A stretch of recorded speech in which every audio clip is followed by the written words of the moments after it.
Me llamo Sergio Holguín. Algunos libros los firmo como Sergio S. Holguín. Esa S esconde mi segundo nombre, que es a su vez el primer nombre de mi padre y de mi hijo, que es Santiago. Eh, Vivo en el barrio de Valvanera, no sé, entre 11 y Congreso, frente a la Plaza Primero de Mayo. Y tengo 4 libros de ficción publicados y unas cuantas antologías. Un libro de cuentos que se llama Las Griegas y 3 novelas, Lanús, Filo y El Equipo de los Sueños. Y muy pronto va a aparecer una novela nueva que se llama Springfield, como la ciudad de los Simpsons. Y vivo con Giselle, mi mujer, y mis 2 hijos, Santiago de 8 años y Juana de 6. Y los 4 somos hinchas de Boca Juniors, algo que es muy importante para la felicidad familiar. Me acuerdo que empecé, bueno, con los típicos libros infantiles, pero los primeros libros que sentí que me marcaban de alguna manera eran los de la colección Robin Hood y la colección Roja de Villiquen, que era una versión más resumida de los libros infantiles. Julio Verne, Salgari, Luis Alcott, ese tipo de libros. Recuerdo de esos uno especialmente que se llamaba Fabiola, que era de un tal cardenal Weissman, que era un libro piadoso católico de cómo asesinaban a los primeros mártires cristianos en la época de los romanos y todos caían bajo los leones. Ese libro me conmovió especialmente. Y creo que Julio Verne fue como también el autor que más me marcó en esos primeros años de infancia. Eh, yo me había ganado en tercer grado esas cosas absurdas. Yo vivía en Lanús, iba a una escuela de Lanús. Me había ganado la beca de Independiente, una beca que le dan al, no sé, mejor alumno del grado, qué sé yo. En todos los colegios de la zona sur daban, en Avellaneda y en Lanús. Y yo usaba, me acuerdo, debo ser unos pocos que usaba la biblioteca de Independiente para sacar libros. Y ahí me acuerdo que te lo daban por 10 días y yo decía, no puedo leer estos libros en 10 días, me va a llevar más tiempo. Yo tenía 8 años.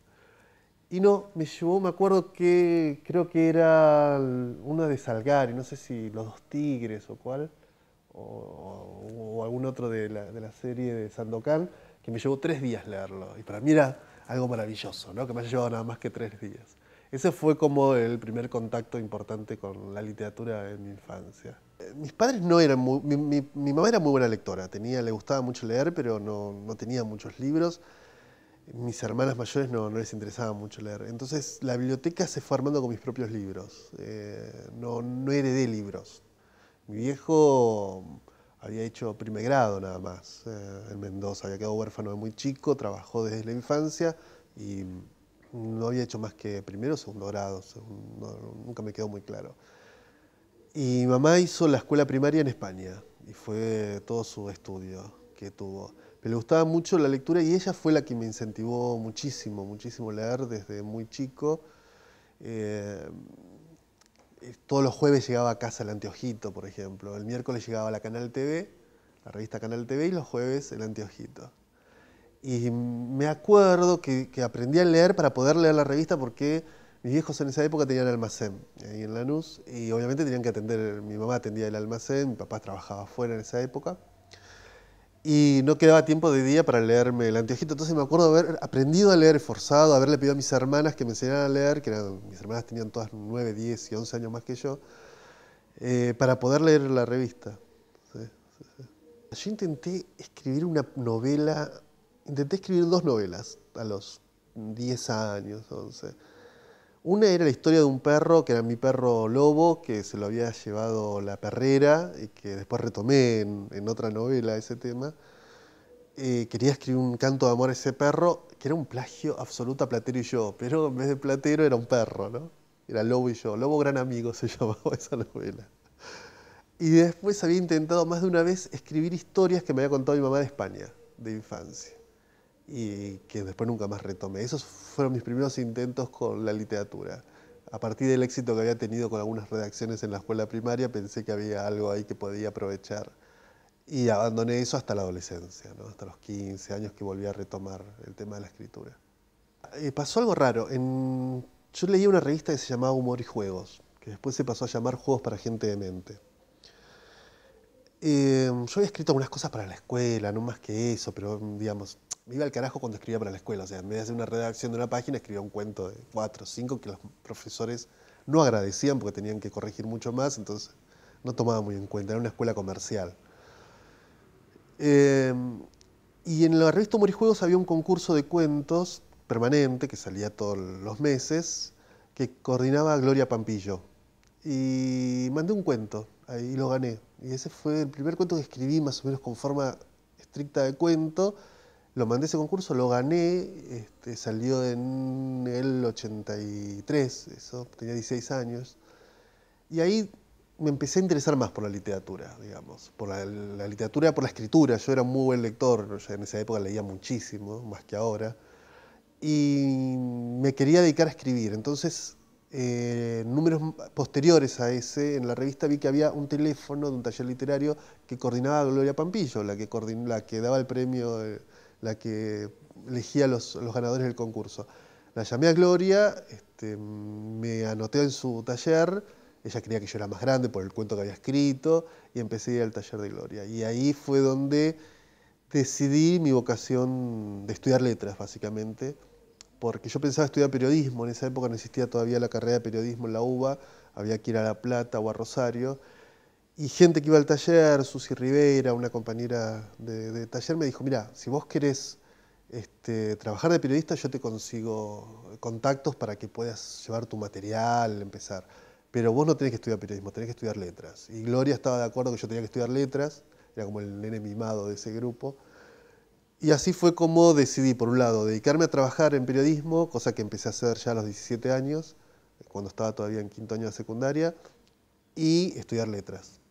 Ahí empecé a escribir una revista que se llama Familia Cristiana, que parece una revista así también piadosa, católica. Pero una revista muy especial, una revista que dentro de lo que eran las corrientes de la Iglesia Católica estaba en la línea progre. Era una revista que había resistido ante la época de la dictadura, que había sacado notas sobre los derechos humanos. Yo ingresé en la revista en el 84. La directora era una monja, Elena Oshiro, una monja de origen japonés, que creo convertida del budismo al catolicismo, un caso bastante particular, que sabía muchísimo de medios de comunicación, realmente era una mina brillante. Me tuvieron como 2 horas en la entrevista preguntándome de todo. En ninguna de esas 2 horas que me preguntaban de literatura, de política, de todo, me preguntaban si yo era católico, si era cristiano, judío, musulmán, nada. En ningún momento hubo una sola pregunta alrededor de religión y nada de eso. Y me dijeron, bueno, escríbete una nota. Y empecé a colaborar ahí. Y ahí conocí muchos periodistas. Bueno, el que me llevó ahí, Ignacio Palacios Videla, Carlos Arroyo, que trabajaba en esa época en La Razón Matutina, Carlos Troncone, que trabajaba en la revista del Teatro San Martín. Y ellos fueron mis maestros periodísticos. Y Breno Quaretti, que era el fotógrafo de la revista, que además de convertirse en mi mejor amigo, en mentor, en muchos terrenos, en lo ideológico y incluso en lo literario, aprendí mucho de periodismo con todos ellos. Y mi formación periodística fue ahí, en la revista Familia. Que yo decía familia, no familia cristiana, porque obviamente espanto a cualquiera cuando digo familia cristiana. Es el día de hoy que mis amigos me cargan por ese pasado oscuro dentro de la iglesia, que no era tan así, digamos, ¿no? Como te digo, no, ni siquiera escribí nunca sobre religión, nada. Lo más cercano a la religión que escribí me mandaron a cubrir el 10º aniversario del asesinato de Monseñor Angelelli a La Rioja, que fue una experiencia muy interesante porque fuimos en un micro escolar, porque no daba presupuesto más que para eso, con la gente de revista Entre Todos, que en esa época el órgano, no era el órgano exactamente del MTP en esa época todavía, pero que lo iba a hacer tiempo después, y también iba Madre de Plaza de Mayo, era un viaje larguísimo, entonces me acuerdo que con la gente de Entre Todos, de las madres, que es de Plaza de Mayo, y los que estábamos ahí nos dedicábamos a jugar al Don Pirulero, a hacer esas cosas para pasar el rato. Y bueno, yo ahí tenía 21 años, 20, 21 años en esa época.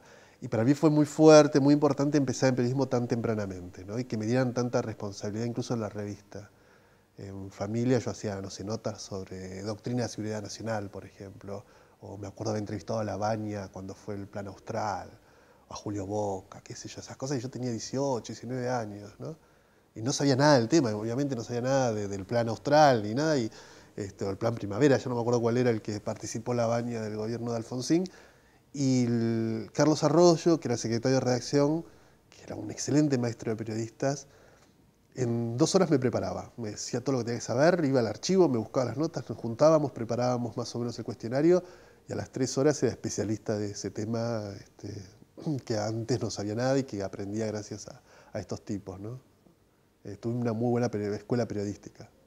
Bueno, otro gran maestro periodístico que tuve, que me lo presentó Carlos Arroyo en su momento, Carlos Arroyo era uruguayo, también era uruguayo, Homero Alsina Benet, que Homero es un maestro de la escritura periodística. Yo creo que hay como un alimento mutuo entre la escritura periodística y la literatura literaria, la escritura literaria. Me parece que no hay no son departamentos estancos, ¿no? Donde va por un lado una cosa y por el otro lado va la literatura. No, me parece que se alimentan y que influyen mutuamente. No te podría decir exactamente dónde está el límite entre una y la otra, pero espero que haya algo de literario cuando hago periodismo y espero que esa limpieza de texto que uno pretende a veces en la literatura, quitarle los restos de, de excesiva literatura que a veces aparece cuando uno escribe, que es un trabajo más bien periodístico, ¿no? Esa cosa de que el texto lo más llano posible, sin que pierda estilo, ¿no? Es como un trabajo mutuo, digamos, o que se alimentan mutuamente, mejor dicho.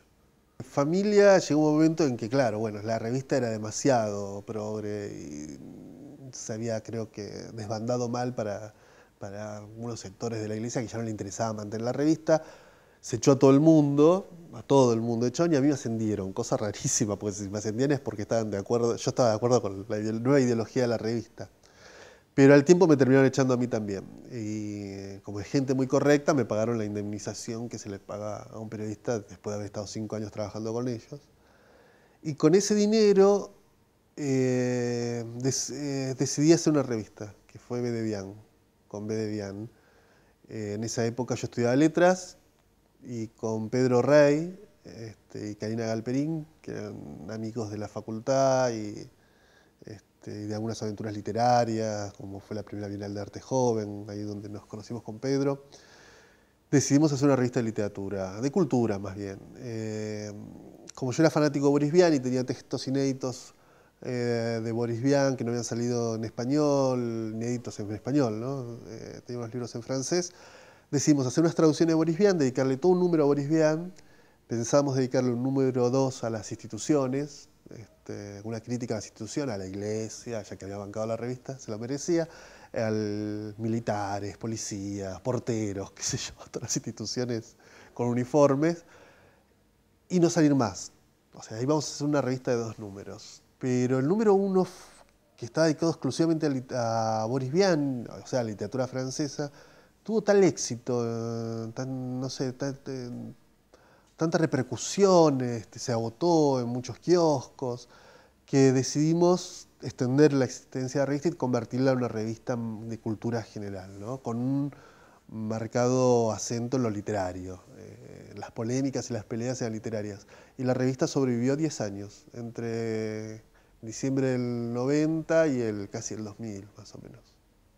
Santiago Pasos nació, la idea era inventar un personaje de ficción en la revista que fuera como la voz crítica. No solo la voz crítica hacia afuera, sino hacia adentro. Ya aparece en el primer número de la revista, pero no cumplía esa función, ese seudónimo, ¿no? En principio lo íbamos a hacer con Karina Galperín, pero Karina en ese momento se fue primero a Europa, después a Harvard a hacer su doctorado.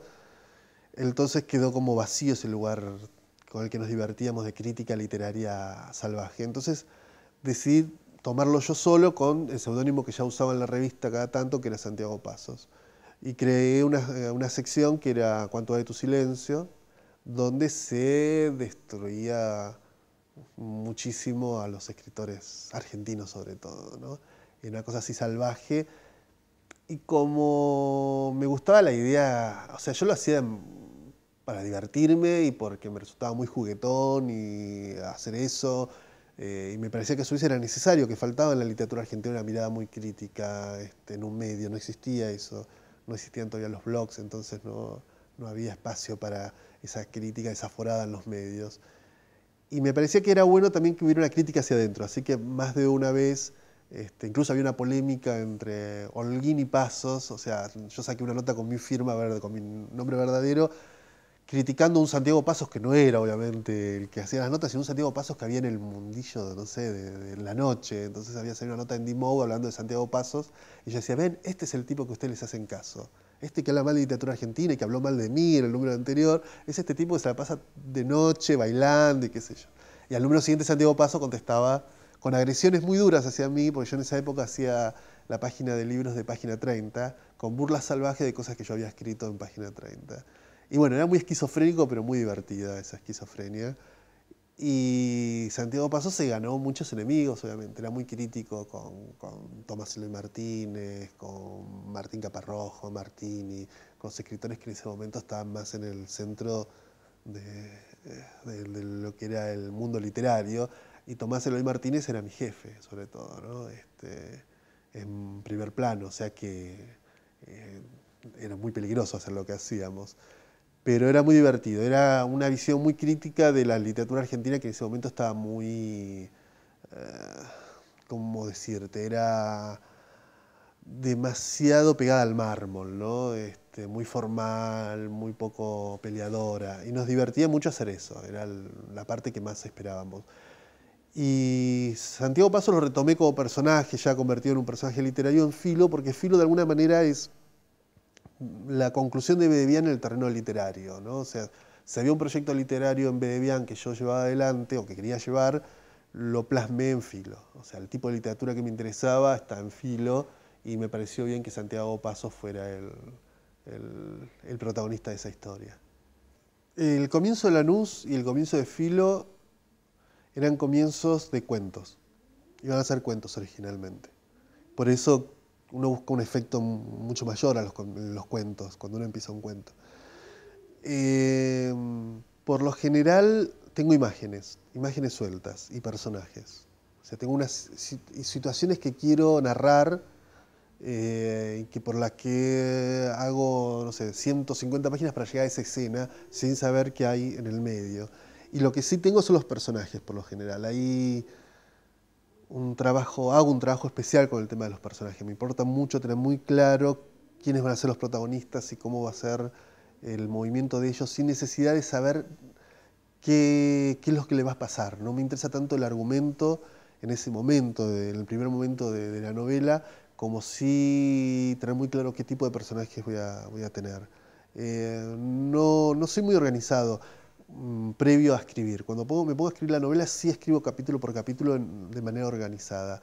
Pero en el trabajo previo, en esos meses en los que todavía no escribí ninguna línea o tengo algunas anotaciones muy poco claras, tengo por ahí una escena del capítulo 10 y una situación que le va a ocurrir a determinado personaje.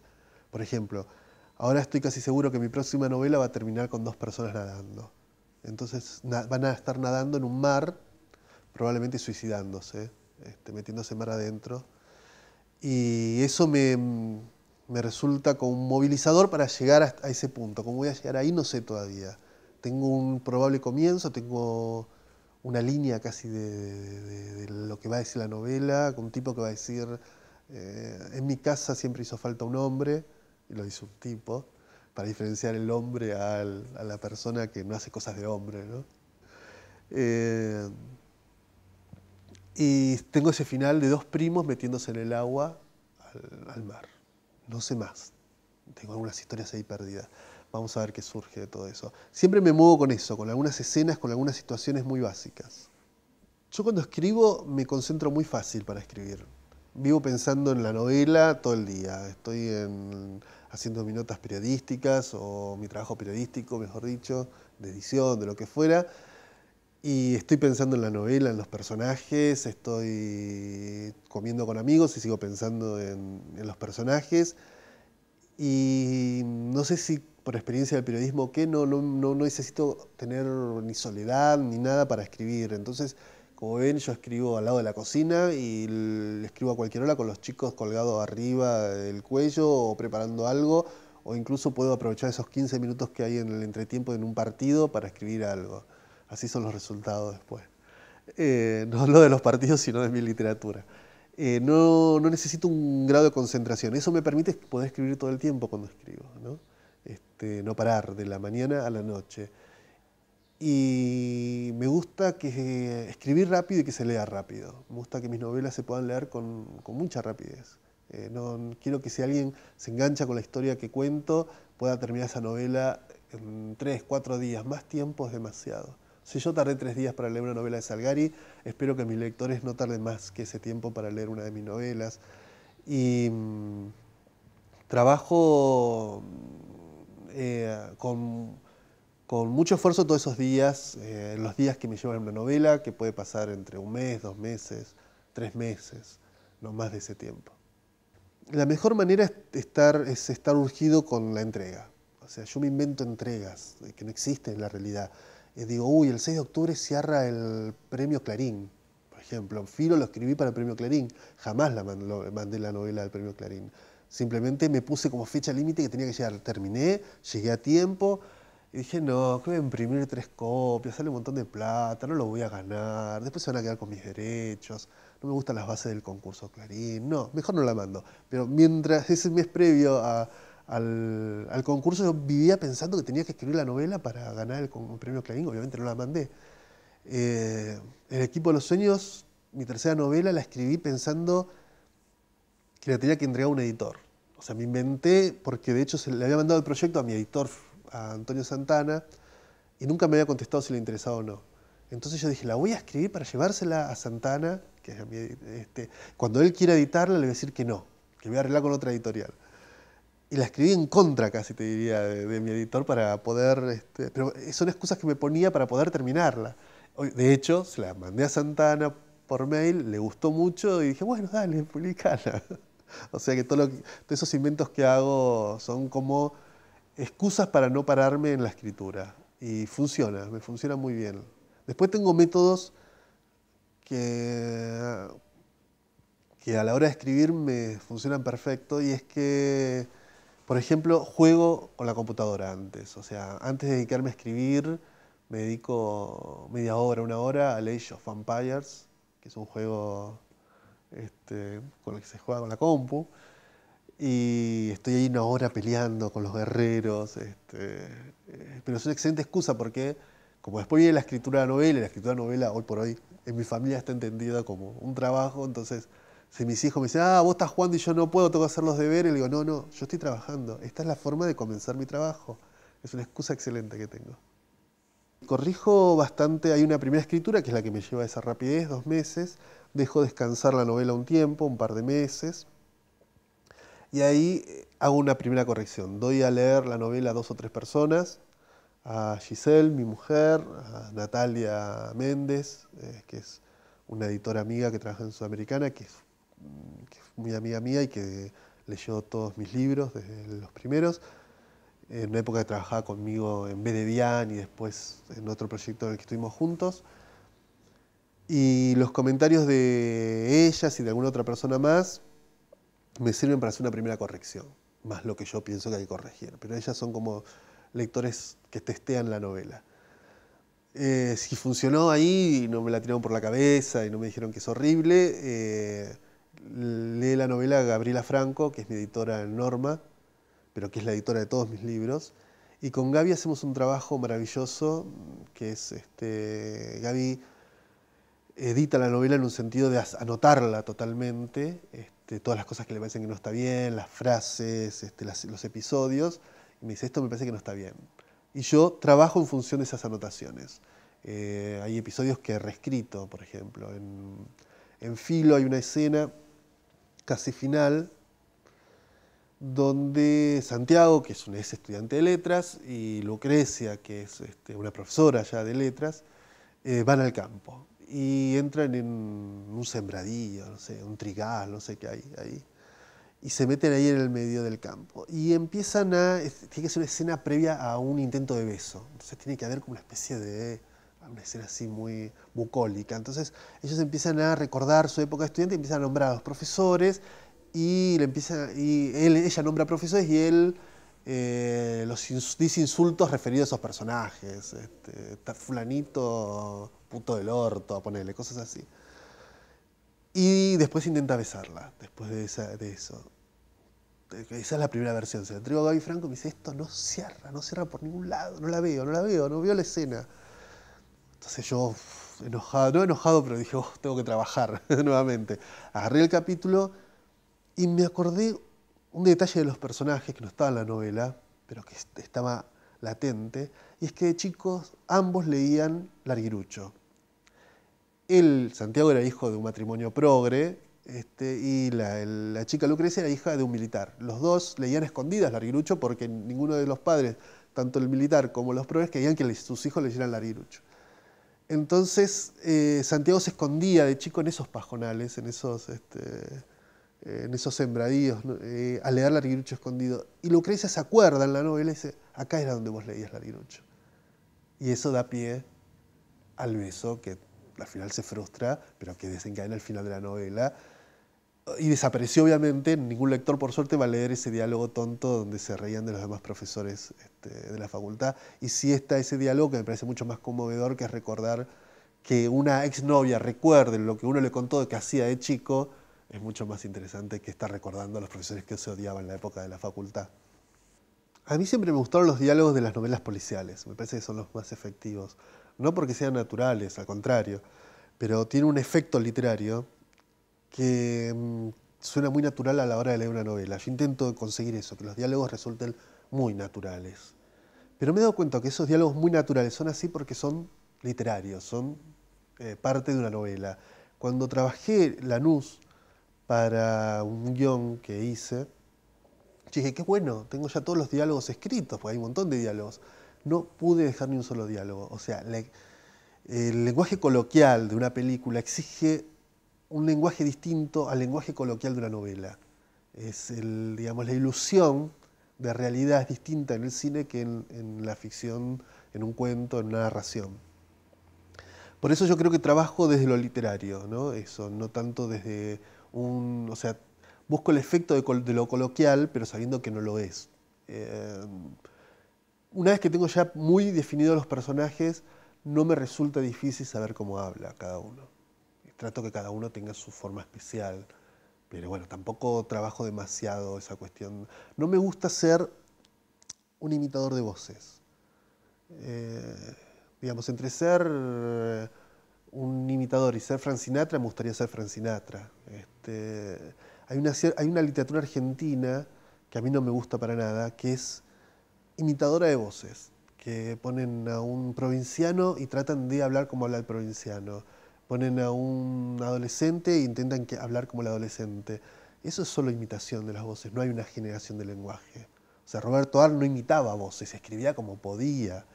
Escribía muy bien y le salían muy bien esos lenguajes, esos diálogos naturales o ese lenguaje coloquial que aparece a veces en algunos textos y que no lo es, no es coloquial, es literatura, es un trabajo literario.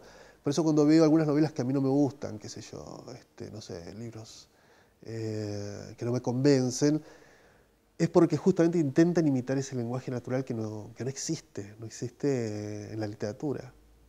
A mí me gusta trabajar mucho con lo humorístico.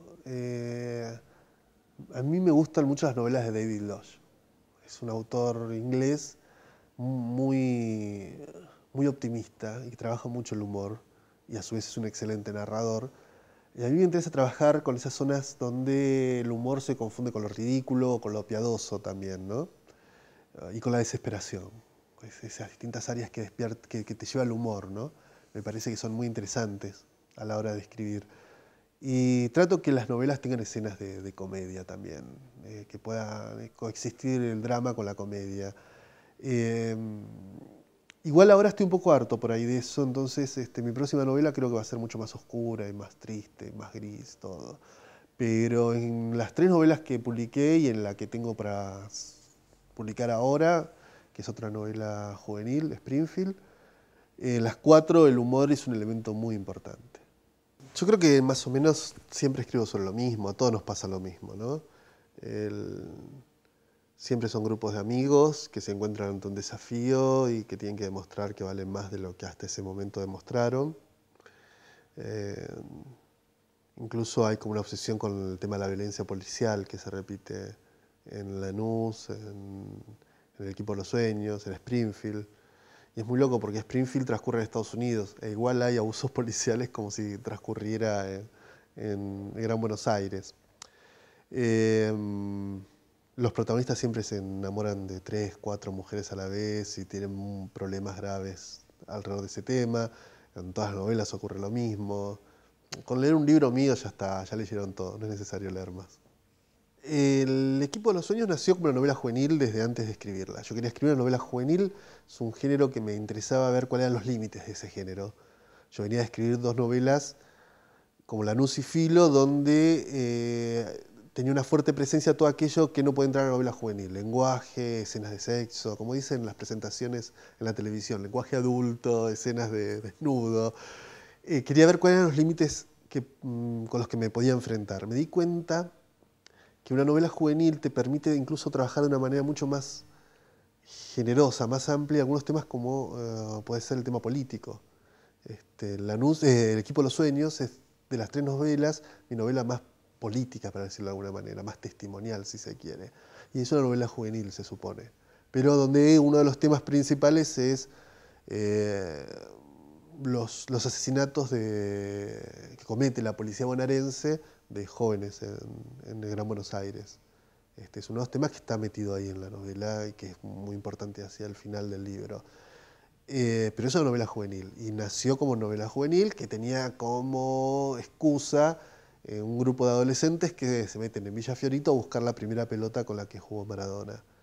Y siempre me gustó el tema del fútbol, de los adolescentes y el fútbol, ¿no? Esa relación que se establece entre los chicos con la pelota, pero que en muchos casos también genera chicos frustrados a los 16, 17 años, los pibes que creen a los 9, a los 10, a los 14 que van a ser estrellas de fútbol, y a los 16 años quedan libres en un club y se les terminó su futuro. Digamos que un escritor, un periodista tarda mucho más años para fracasar. Uno se da cuenta que es un mal escritor a los 40, pero un futbolista se puede dar cuenta que es malo a los 16. Eso está en la previa de la escritura del equipo de los sueños. Después casi no aparece como un tema, ¿no? La frustración de un adolescente, sí en un cuento que escribí en otro momento, pero no en el equipo. Y el equipo de los sueños tuvo una historia, un camino muy, muy especial. Hubo un encuentro con respecto a la edición, ¿no? Hubo un encuentro de editores acá en Buenos Aires, una editora alemana que sintió hablar de la novela, Miche Straufel, y la leyó, le gustó, se puso en contacto conmigo y me dijo, vas a tener noticias mías. Y al poco tiempo me escribió diciéndome que la iba a publicar en una colección que ella dirigía en Ciruela, en España, y que iba a salir publicada en Surkamp, en Alemania, que es otra editorial en la que ella trabajaba. Así fue como Surkamp se decidió publicar El equipo de los sueños, coincidiendo con el Mundial. Ellos aprovecharon la cuestión futbolística que tiene la novela, la promocionaron mucho desde ese lugar, e hicieron una apuesta muy grande por El equipo de los sueños, por Die Traummannschaft, como se llama en alemán. La novela salió en marzo, pero hubo todo un despliegue que parece ser que es bastante común en Alemania, pero que no en el mercado argentino. Por ejemplo, se hizo primero una edición de 3.000 ejemplares para regalar a libreros y a prensa. Eso se hizo en diciembre, 3 meses antes de que saliera el libro. Se hizo merchandising con el libro para regalar a la gente, unas cositas después les voy a mostrar, si quieren las busco y se las muestro. Hicieron esto para regalar, que dice fútbol, dice en alemán, me lo tradujeron, fútbol y tomates, cómo pueden ir juntos, lee al equipo de los sueños de Sergio Holguín. Y del otro lado, de este lado hay una pelota, de este lado hay un tomate. Y de este lado vos movés esto y te aparecen las calorías de distintas verduras y vegetales, las calorías por la cantidad de gramos, y de este lado salen los goleadores de los mundiales, de los distintos mundiales. Esto lo hicieron para regalar junto con el libro allá en Alemania. Porque la novela tiene un chico que trabaja en una verdulería y que se mete en problemas por la pelota de Maradona. Entonces, relacionaron los dos temas. Este tipo de cosas que hicieron a mí me sorprendió muchísimo. Con una campaña de publicidad muy grande, lo que hizo es que el libro, la primera edición, se agotara en la distribución el día que salía. Y que tuvieran que hacer ahí, el mismo día que salía la primera edición en librerías, se mandó a imprimir la segunda edición de la novela. Y hicieron publicidades en muchos medios, un despliegue muy grande, y me llevaron a mí, a Alemania.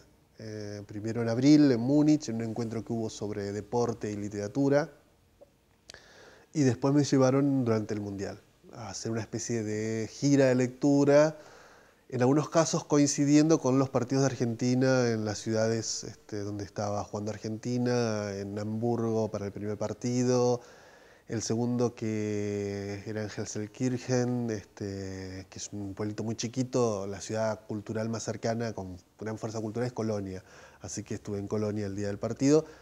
Y lo que hacía era lecturas, leía en español, alguien leía en alemán y después había un diálogo con el público que me traducían, ¿no? Obviamente, y manteníamos un diálogo con ellos. Y fue muy interesante, muy especial recorrer Alemania, 6 ciudades alemanas, 7, leyendo mi libro y hablando con lectores y sacándome fotos con gente que no hablaba mi idioma y que le había gustado mi libro y que tenía cosas para decirme sobre eso, ¿no?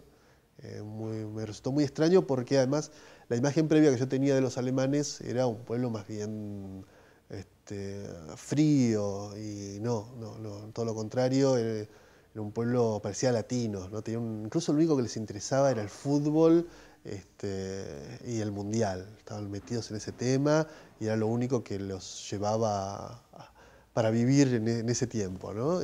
Así que lo único que hacía con ellos era hablar de fútbol más que de literatura. Me gusta utilizar lo autobiográfico en la literatura, en la novela, ¿no? Sobre todo. En los cuentos no lo necesito. Pero en la novela se me ocurre que es más fácil trabajar con uno mismo. Entonces, en las 3 novelas aparecen situaciones autobiográficas. Obviamente lo autobiográfico no implica que uno esté escribiendo una autobiografía, sino que es un elemento más que uno puede utilizar en lo literario. A mí me gusta robarles historias a todo el mundo, me gusta robarle a la gente. Yo estoy muy atento a los gestos de la gente, esos gestos que yo puedo no recordar cómo está vestido alguien, pero sí qué gesto hizo en determinado momento, eso sí lo recuerdo. Y eso lo aprovecho en mi literatura después cuando escribo. Estoy muy atento a todo eso. Y mezclo todo. Todo se convierte en materia para una novela. Y lo autobiográfico me permite, por un lado, reflexionar sobre mí, reflexionar sobre lo que estoy haciendo, utilizar un material que conozco bien y por otro lado me ahorra mucha plata en terapia. Yo no hago psicoanálisis, no hago nada de eso. Así que creo que desde el punto de vista económico me sirve utilizar lo autobiográfico en mis novelas. Bueno, estos son 10 libros que elegí por distintas razones. No son por ahí los 10 libros que más me impactaron y los 10 mejores libros, sino 10 libros a los que tengo especial afecto por distintos motivos. Martín Fierro, porque creo que fue mi primer libro de adulto que tuve. Me lo regaló mi mamá para Reyes en 1976. Entonces tiene una dedicatoria que dice: Sargito, con mucho cariño, los Reyes Magos, papá y mamá. Que creo que fue como para decirme quién eran los Reyes Magos. Yo ya sabía a esa altura. Pero bueno, es un ejemplar, es un libro que quiero mucho, no solo porque es el Martín Fierro, sino por el ejemplar en sí, ¿no? Porque es el regalo de mi mamá. Y ¿Quién mató a Rosendo? No es mi libro favorito de Rodolfo Walsh, que es Operación Masacre y Los Oficios Terrestres, sino porque es justamente uno de los 2 libros que me regaló en su vida mi viejo.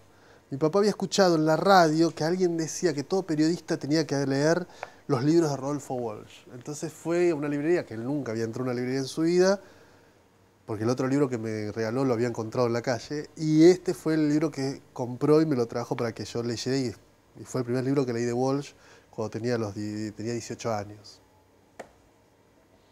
¿Quién mató a Rosendo? La espuma de los días de Boris Vian, en la edición de Pomer. Bueno, Boris Vian ha sido un autor muy importante en mi vida porque de hecho formó parte de, de B. de Vian, de la revista, y porque Boris Vian fue durante muchos años uno de mis autores faro, que marcó mi futuro literario. Y La espuma de los días es sin duda su mejor novela. Y ya la tapa está suelta, está despegada, pobre, hay que pegarla de nuevo.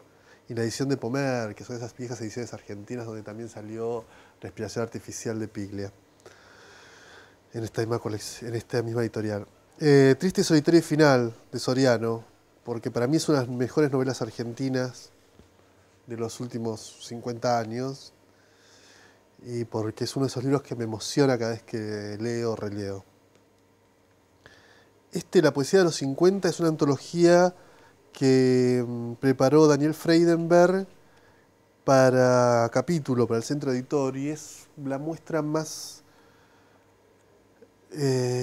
clara de lo que es la poesía argentina de los años 50, que fue como una revolución dentro de la literatura argentina.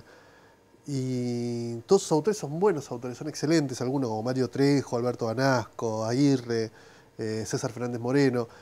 Pero incluso los autores menores de esta colección, de esta selección, son muy buenos realmente.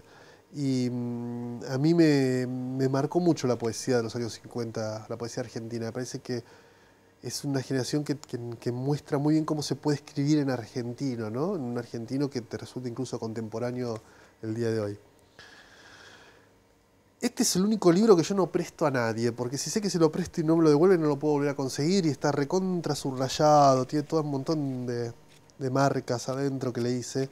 Se llama El manjar de los dioses, de Jan Kot. Jan Kot es un estudioso polaco, exiliado, que hizo un libro más famoso que este sobre Shakespeare. Shakespeare, nuestro contemporáneo, era el nombre de la traducción. Y este es un estudio sobre las tragedias griegas, leídas desde el siglo XX, ¿no? Una lectura política incluso que hace de las tragedias griegas. Jan Kot es un teórico maravilloso que incluso ha hecho trabajos sobre arte muy, muy interesante, y un tipo con un gran sentido del humor. Y este libro es uno de esos libros que releo muy seguido y que influyó mucho en mi primer libro de cuento, que se llamaba Las griegas. Ensayos críticos sobre literatura norteamericana, de Peter Prescott. Peter Prescott es un crítico norteamericano. Acá hay un dibujo que hizo mi hijo en la primera hoja. Básicamente escribió, o sobre todo, mejor dicho, escribió en Newsweek, y es el estilo de crítica literaria que me gusta. Es la crítica literaria donde el crítico no calla lo que piensa, y dice cosas duras en contra de los escritores muchas veces, y que pone mucha pasión e incluso mucho humor a la hora de criticar los libros. Cuando vos lees un comentario escrito por Prescott, te das cuenta si le gustó o no le gustó el libro, qué es lo que lo apasiona o qué es lo que le produce rechazo. Y es muy inteligente y tiene muchísimo sentido del humor, y yo trato de robarle cosas. Cada vez que escribo crítica trato de robarle el estilo, de imitarlo, de plagiarle frases completas. Edward Said, Fuera del lugar. Edward Said es para mí uno de los pensadores fundamentales en el siglo XX, pero también en mi vida, para comprender muchas cosas que ocurren en el mundo. Said fue un pensador palestino, murió hace unos años, y creo que es una de las personas que más claro ha tenido la situación que vive el territorio de Palestina, Israel, y un militante por la paz, lo que no implicaba es ser concesivo en cuanto a las cuestiones del pueblo palestino. Es una luz realmente el pensamiento de Said, que ilumina cada vez que uno lo lee. Y estas son sus memorias. Esta es de la misma manera que Triste, solitario y final es una de las mejores novelas argentinas de los últimos 50 años. Lo mismo se puede decir de esta novela nunca reeditada, que se llama Nueva York, Nueva York, de Alberto Banasco. Banasco es un escritor argentino que falleció también en los 90. Esta es una novela, es como leer a Rayuela como si alguien hubiera escrito Rayuela después de haber leído a Carver. Es una novela minimalista, maravillosa, es una de las mejores novelas argentinas que editó Sudamericana en el 67 y que nadie reeditó.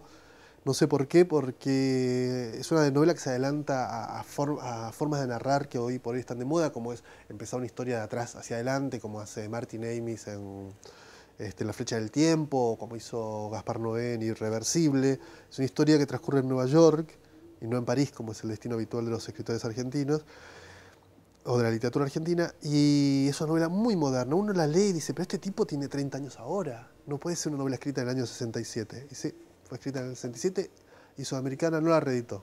Ojalá alguien la reedite en algún momento. David Lodge, Noticias del Paraíso. Es una novela con un gran sentido del humor, como todas las obras de David Lodge. Me encanta de Lodge, que es un optimista patológico, es un enfermo de optimismo. Todas sus novelas terminan bien, incluso aquellas que no deberían terminar bien. Y esta es su novela más entretenida y, junto con Terapia, las que proponen un proyecto filosófico alrededor de la existencia muy interesante en las dos. Pero Noticias del Paraíso, la más entretenida, es la que más recomiendo de David Lodge. Cuando alguien me pide algo y hay un lector común, aquel lector que no tiene la práctica de leer en la facultad, enseguida el primer autor que recomiendo es David Lodge. Y, por último, El hombre que miraba pasar los trenes, de Georges Simenon. Simenon es el mejor escritor del siglo XX. Creo que no hay discusión para mí, no para los demás, pero para mí ya a esta altura me resigno a afirmar esto, que Simenon es el mejor escritor del siglo XX, superior a otros escritores que admiro muchísimo como Kafka o Camus, porque los contiene y los supera, sobre todo en cantidad de obra, ¿no?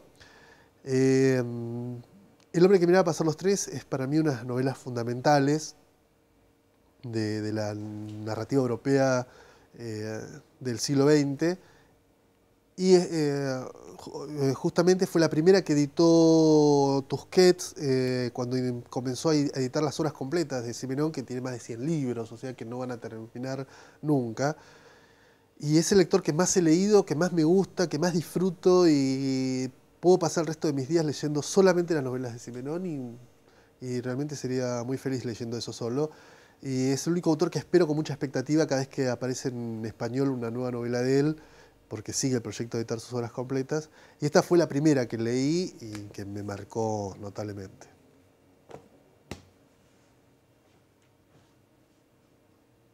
Les voy a leer el comienzo del capítulo 13 de Filo, que se llama Juguetes Rabiosos, y comienza así.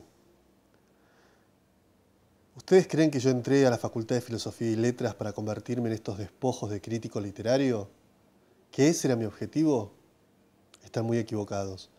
Yo me anoté en la carrera de Letras por la misma razón que vos, por la misma razón que todos nosotros, porque nos gustaba leer por sobre todas las cosas, porque escribíamos o queríamos animarnos a escribir, porque cuando veíamos en cine la adaptación de un libro siempre sospechábamos que la novela debía ser mejor, porque nos encantaba pasar tardes enteras, noches maravillosas, mañanas llenas de sol o de lluvia en compañía de García Márquez, de Patricia Highsmith, de Boccaccio o del Cieguito. Porque nosotros éramos los que nuestros amigos miraban con desconfianza cuando en las vacaciones de la adolescencia llegábamos a la playa con un libro de Dostoyevsky, porque no podíamos salir de casa si no llevábamos una novela en la mochila o en la campera, porque nos doblábamos como contorsionistas para averiguar qué cazzo estaba leyendo el tipo que iba sentado delante nuestro en el colectivo, porque cuando alguien nos preguntaba qué queríamos que nos regalaran, pedíamos siempre un libro, porque sentíamos que nuestro corazón se aceleraba si nos cruzábamos en algún lugar con alguien del sexo opuesto, con un libro en la mano, que nos había gustado, porque sabíamos quién era Sartre y que los escritores cogían mucho y vivían muchas aventuras y tenían opiniones sobre todo y ponían el pecho a las balas y podían escribir los versos más tristes en cualquier momento. Por eso entré a estudiar letras.